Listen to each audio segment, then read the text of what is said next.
Akala mo naman napakataas ng sahod mo. Sino ka dyan? Mga yes, friend, it's me. It's your girl, DJ Ganda Wanda. Kasama niyo pa rin dito sa 101.1 Yes FM na alam niyo na medyo mababa ang energy. Lalo na kapag wala ng pera. Ang hirap ngumiti. Lalo na kapag 20 pesos na lang ang laman ng wallet mo. Diba? Kahit anong peke mo, kahit anong pagpapanggap mo, wala talaga. Ang sakit, diba? Tagal-tagal ng ano na to, ng April na to, Diyos ko. Noong nakaraan lang, alam nyo ba, nagre-reklamo ako na parang medyo ang bilis-bilis ng araw. Ngayon medyo kinukulang na tayo sa kaperahan, parang bumagal.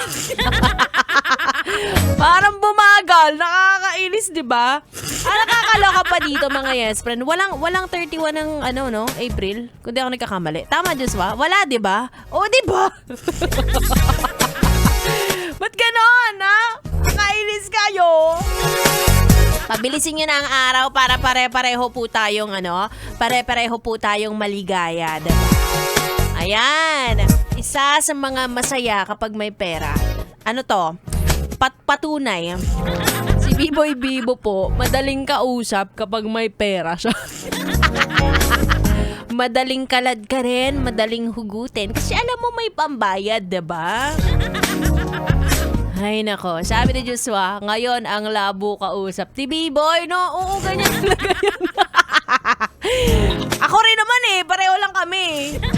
Kaya kapag wala kami parehong pera, alam ko kayo magkaibigan, diba? Kapag parehong wala kayong pera, nag-iiwasan kayo dahil ayaw nyo magkayayaan sa samgyupsalan. Diba? O, kanya-kanya muna tayo, ha? Wala mo nang yaya-yaya ng kape, ha? Wala mo nang, uy, anong gagawin mo mamaya pagkatapos ng work? Minsan wala pang alas 5, naka-out na yan. Kaya naman, nakikita mo may baon na, diba?